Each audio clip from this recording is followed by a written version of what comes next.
Well, good morning. Welcome to day 11. Good to be back on dry land, so to speak. I had a great trip.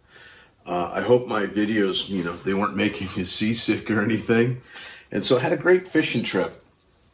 And it's just good to go on adventures and get away. And interesting trip. Today's subject is about praying for more laborers, more people to join the harvest. And so I just spent 8 days on a fishing boat. My son is a fishing boat captain, and it's interesting what God does, and he calls us to always be ready in and out of season. So I went thinking that, I'd get away from social media, do some fishing, spend some time with my son, and all that happened. But as a side note, and this usually happens when I get on a boat, God brought people to me that had questions, and they needed to know about him. And so it's kind of funny, God does something. In this case, he has me catch just a little bit more fish than maybe some of the other people, and it drew a little bit of attention, and it started conversations. And there were 17 people on that boat, and throughout the trip, I had the occasion to talked to a man who was getting ready to lose his wife to disease related to alcoholism, and he's just really struggling and reaching out. And so got to spend quite a few hours talking to him, him pursuing me for questions. The last minute there was a crew change, and one of the crew showed up, and he was a pastor's kid, so to speak, and had so many questions about so many of the things he had seen in the church, and had shipwrecked his faith. And so spent hours being able to talk to him, and separate occasions, him coming to me and wanting his questions answered, and just being able to minister to him and encourage him. Another man had lost his wife to cancer already. And then others that just had so many questions, and it became very apparent to me that I wasn't there to fish, but I was there to do ministry. And so over the course of those 8 days on that 100-foot boat, just more exchanges than I could count, and being able to pray with and for people and answer their questions. A great time of ministry. And so today's prayer for more laborers is very, very poignant to me. I really realized that. In fact, I'm continuing now to even get calls that I'm back from the boat from people that have questions and want to continue to be ministered to. So today, the what is that more laborers, that we would pray for more laborers. And so what's a laborer? It's a little bit like a farmer. We see that illustration. And a laborer for the kingdom is somebody who plant seeds in people's lives. Sometimes we water and fertilize those seeds in people's lives. And then sometimes we have the awesome privilege to harvest, so to speak, and to be that person that leads somebody in that prayer in the beginning of their life as they walk with Christ.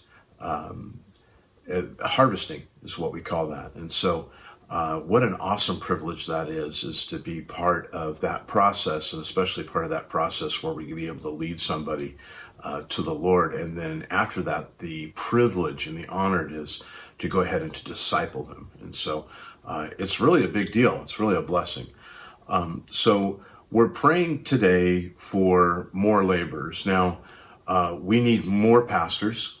We need more men and women in the ministry, vocationally, absolutely. And we're in a time right now where it's really hard to disciple and to raise up young people for the ministry right now, or even people that are new to Christ. You don't have to be young necessarily to be new to the ministry. And so that's a very specific prayer that we want to do today. Also, I pray for just our congregation, that we would be laborers. And I know so many of you make a point to be in contact with people and to encourage people and to set that example, to lead people to Christ. And so we want that to be infectious, and we want more people. I used infectious in the middle of a pandemic.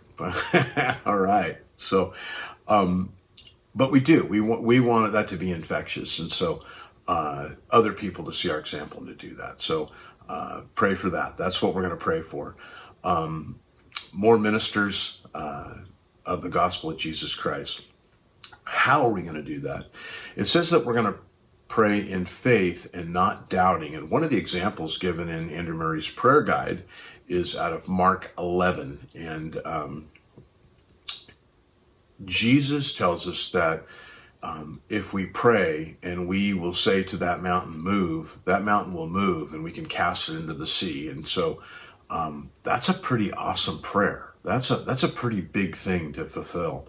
And so I think one of the things that God's asking us to do in that is Jesus is telling us to be specific and go ahead and use the name of what you want in this instance to happen. And if it's part of God's plan and will and desire, it's going to happen. And so, and we don't want to confuse this with a name it and claim it type theology. That's not where we're going. But I believe sometimes God calls us to specifically name what it is we're praying for.